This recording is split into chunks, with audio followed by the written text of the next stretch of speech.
So'nggi yillarda mamlakatimizda yoshlarni kasb-hunarga o'rgatish tizimini yanada takomillashtirish, mehnat bozori talablariga mos kadrlar tayyorlashga alohida e'tibor qaratilmoqda. Xususan, yigit-qizlarni nafaqat mahalliy, balki xorijiy oliy ta'lim muassasalariga jalb etilayotgani ularga imkoniyatlar eshigini ochmoqda. Har yili o'tkazib kelinayotgan Ta'lim va kasb 2026 xalqaro ko'rgazmasi ham ana shu maqsadga yo'naltirilgan. Hozir shu haqda Darhaqiqat bugungi kunda mamlakatimizda yoshlarning intellektual salohiyatini oshirish, zamon talablari darajasidagi kasb-hunarga o'qitish orqali ularni ish bilan ta'minlash, doimiy daromad manbalariga ega bo'lishlariga ko'maklashish davlat siyosatining ustuvor yo'nalishlaridan biriga aylandi. Namangan shahridagi yoshlar markazida bo'lib o'tgan Ta'lim va kasb 2026 xalqaro ko'rgazmasi ham mustaqil hayot ostonasida turgan bitiruvchilarni aniq maqsadlar sari chorlaydigan muhim tadbirlardan biridir. Mazkur nufuzli ko'rgazma O'zbekiston Respublikasi Yoshlar ishlari agentligi hamda Maktabgacha va Maktab ta'limi vazirligi ko'magida tashkil etildi. Unda viloyatimizdagi umumta'lim maktablarining bitiruvchi o'quvchilari faol qatnashdilar. Jarayonlarda o'zlarini qiziqtirgan yo'nalishlari bo'yicha batafsil ma'lumotlarga ega bo'lishdi.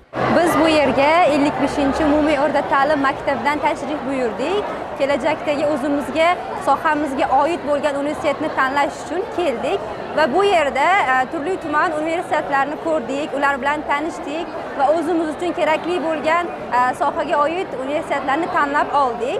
Men ixtisoslashtirilgan san'at maktabidan tashrif buyurdim. O'zimizga kerakli bo'lgan, o'zimiz qiziqqan savollarga javob oldik. Tadbirda Amerika Qo'shma Shtatlari, Germaniya, Turkiya, Rossiya va boshqa qator davlatlardan 20 dan ortiq oliy ta'lim muassasalari vakillari ishtirok etdi. O'quvchilar xorijiy va mahalliy oliy ta'lim muassasalari vakillari bilan bevosita muloqot qilib, qabul shartlari, grant va stipendiya imkoniyatlari, shuningdek, ta'lim yo'nalishlari haqida tushunchalarga ega bo'lishdi. Ko'rgazma davomida mehnat bozorida talab yuqori bo'lgan kasblar, zamonaviy ko'nikmalar va ish beruvchilar tomonidan yuqori baholanadigan kompetensiyalar yuzasidan ham tavsiyalar berildi. Bu esa yoshlar uchun xorijdagi xalqaro dasturlar haqida ishonchli manbadan ma'lumot olish imkonini yaratdi.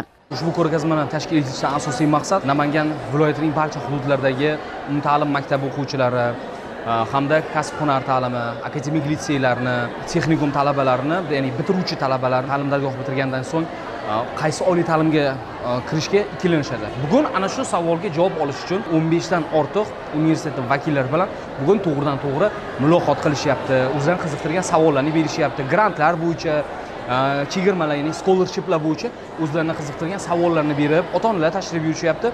Farzandlarini qanaqa joyda, qanaqa sharoitda o'qishlari mumkinligini tanishmoqda. Shuningdek, ko'rgazma doirasida uchrashuvlar, taqdimotlar va maslahat sessiyalari tashkil etilib, ishtirokchilar o'zlarini qiziqtirgan savollarga mutaxassislardan javob olishdi. Bir so'z bilan aytganda, Ta'lim va kasb 2026 ko'rgazmasi yoshlarning kelajak yo'lini belgilashda muhim qadam bo'ldi.